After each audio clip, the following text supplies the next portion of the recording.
Well, hey, good day to you. This is Todd. I am a regular dude walking in the Word. Hey, we are taking a break from going through books of the Bible right now, and we are actually going through 13 blessings of Hurricane Ian.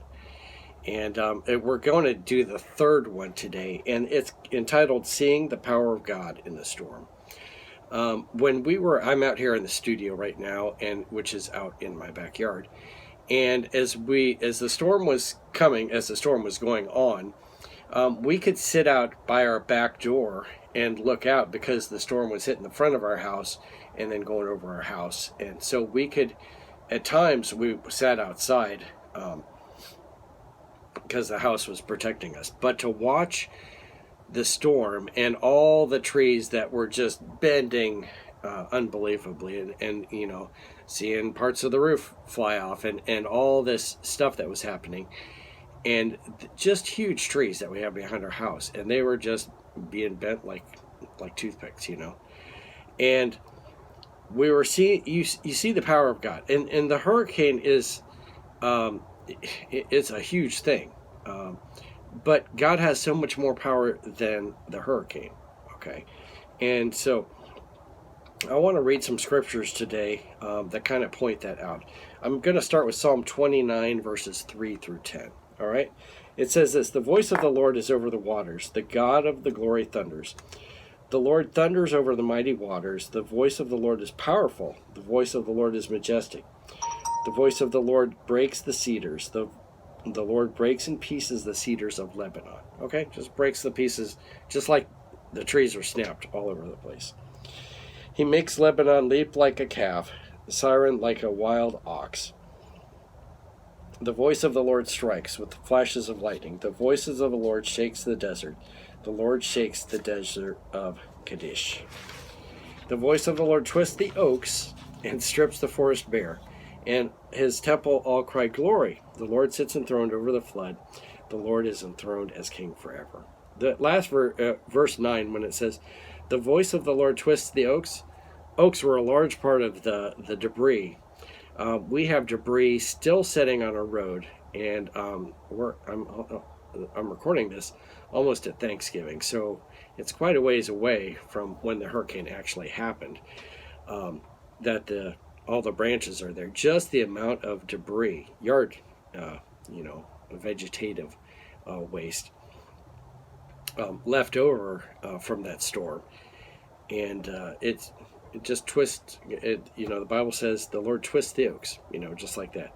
And he strips the forest bare. When you look out, as I'm driving around Sarasota, it used to be you could look through the trees, and you couldn't look through the trees because there was so much leaves and everything on it. Now you can look through the trees and you can see, oh, there's a house right over there that I hadn't seen before, because I can look right through those trees, and the trees are somewhat stripped bare now. And so the power of God there. Jeremiah 10:13 says this: When he thunders, the waters in the heavens roar.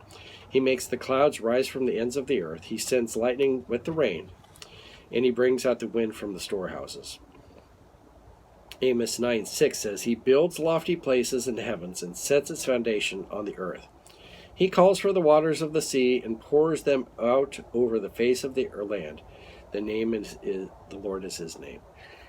That verse there, it's funny because it says he calls the waters of the sea and pours them out over the face of the land. And that's just what happened in this part of the country here. Is the Lord took that water and just poured it out upon the land, and all that flooding occurred. Nahum 1:3 says, The Lord is slow to anger, but great in power. The Lord will not leave the guilty unpunished. His way is in the whirlwind and the storm, and the clouds are the dust of his feet. Okay, and then I'm going to close with this scripture here of Matthew 8:23-27. And this is where Jesus calms the storm. Then he got into the boat, and his disciples followed him. Suddenly a furious storm came on the lake, so that the waves swept over the boat. But Jesus was sleeping. The disciples woke him and saying, Lord, save us, we're going to drown. He replied, You have little faith. Why are you so afraid? Then he got up and rebuked the winds and the waves, and it was completely calm. The men were amazed and asked, "What kind of man is this? Even the winds and the waves obey him." Okay. So all that, the scripture tells how powerful God is and how he controls the weather and everything with that. And his power is shown in that.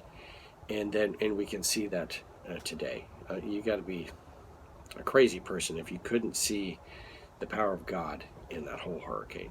Hey, thanks for watching. I'm a regular dude walking in the Word, and I look forward to seeing you tomorrow as we continue our journey looking at the 13 things that were good that came out of Hurricane Ian. Lord's blessing. I'll see you tomorrow.